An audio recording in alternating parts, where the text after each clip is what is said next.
মোহাম্মদ শাহাবুদ্দিনকে রাষ্ট্রপতি পদে প্রার্থী করার খবর প্রকাশে আসে ২০২৩ সালের ১২ ফেব্রুয়ারি। এতে অন্যদের পাশাপাশি আওয়ামী লীগের অনেক জ্যেষ্ঠ নেতাও অবাক হয়েছিলেন। সম্ভাব্য রাষ্ট্রপতি হিসেবে অনেকের নাম তখন আলোচনায় ছিল, তবে শাহাবুদ্দিনের নাম কারো ভাবনায়ও ছিল না। আওয়ামী লীগের ভেতরে আলোচনা ছিল, দলের সভাপতি ও তৎকালীন প্রধানমন্ত্রী শেখ হাসিনা ও তার ছোট বোন শেখ রেহানা মিলে তাকে রাষ্ট্রপতি করার সিদ্ধান্ত নিয়েছিলেন। পরদিনই তিনি বিনা প্রতিদ্বন্দ্বিতায় নির্বাচিত হন। শাহাবুদ্দিন তখন আওয়ামী লীগের উপদেষ্টা পরিষদের সদস্য ছিলেন। কয়েক মাস আগে ২০২২ সালের ডিসেম্বরে অনুষ্ঠিত আওয়ামী লীগের জাতীয় সম্মেলনে নির্বাচন কমিশনারের দায়িত্ব পালন করেন তিনি। কিন্তু দলের জ্যেষ্ঠ ও পরিচিত নেতাদের বাদ দিয়ে তাকে কেন রাষ্ট্রপতি করা হলো তার পরিষ্কার ব্যাখ্যা তখন দেওয়া হয়নি। শাহাবুদ্দিনকে রাষ্ট্রপতি করার সিদ্ধান্ত নিয়ে তখন নানা প্রশ্ন উঠেছিল, কারণ বিচারক থাকাকালে তিনি খুব একটা সুনামধারী ছিলেন না।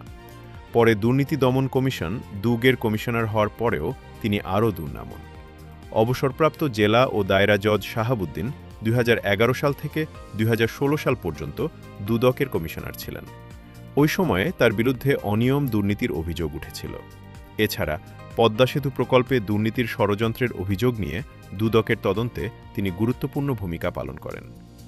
২০১২ সালে পদ্মা সেতু প্রকল্পের পরামর্শক নিয়োগে দুর্নীতির ষড়যন্ত্রের অভিযোগে ৭ জনের বিরুদ্ধে মামলা করেছিল দুদক। কিন্তু ২০১৪ সালে চূড়ান্ত প্রতিবেদনের মাধ্যমে মামলাটি শেষ করে দেওয়া হয়।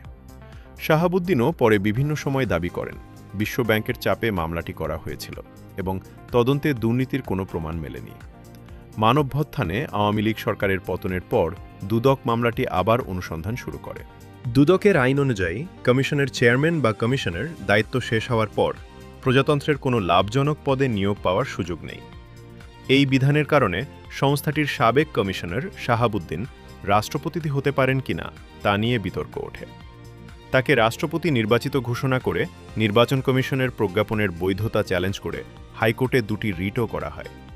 হাইকোর্ট রেট দুটি খারেজ করে বলেন, রাষ্ট্রপতির পদ প্রজাতন্ত্রের কর্মে লাভজনক পদ নয় এবং রাষ্ট্রপতি নির্বাচিত হন, অন্য সরকারি কর্মচারীদের মতো নিয়োগ পান না।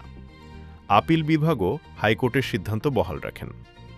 শাহাবুদ্দিনের রাষ্ট্রপতি মেয়াদের বড় রাজনৈতিক বিতর্ক তৈরি হয় শেখ হাসিনার পদত্যাগ নিয়ে। ২০২৪ সালের ৫ আগস্ট রাতে জাতির উদ্দেশ্যে দেওয়া ভাষণে তৎকালীন রাষ্ট্রপতি শাহাবুদ্দিন বলেছিলেন, শেখ হাসিনা তার কাছে প্রধানমন্ত্রীর পদ থেকে পদত্যাগপত্র দিয়েছেন এবং তিনি তা গ্রহণ করেছেন। কিন্তু ওই বছরের অক্টোবরে একটি গণমাধ্যমকে দেওয়া সাক্ষাৎকারে শাহাবুদ্দিন বলেন, শেখ হাসিনা পদত্যাগ করেছেন বলে তিনি শুনেছেন, কিন্তু তার কাছে এর কোনো দালিলিক প্রমাণ নেই। এ বক্তব্য তার ৫ আগস্টের ভাষণের সঙ্গে সাংঘর্ষিক ছিল। তৎকালীন আইন উপদেষ্টা আসিফ নজরুল একে মিথ্যাচার ও রাষ্ট্রপতির শপথ লঙ্ঘনে শামিল বলে মন্তব্য করেন। তখন জুলাই আন্দোলনের নেতৃত্ব দানকারী বৈষম্য বিরোধী ছাত্র আন্দোলনের নেতারা সহ বিভিন্ন সংগঠন তার পদত্যাগের দাবিতে বিক্ষোভ করে এবং বঙ্গভবন ঘেরাও চেষ্টা করা হয়। তখন বৈষম্য বিরোধী ছাত্র আন্দোলন ও জাতীয় নাগরিক কমিটি শাহাবুদ্দিনের অপসারণ চেয়ে একাধিক কর্মসূচিও করেছিল।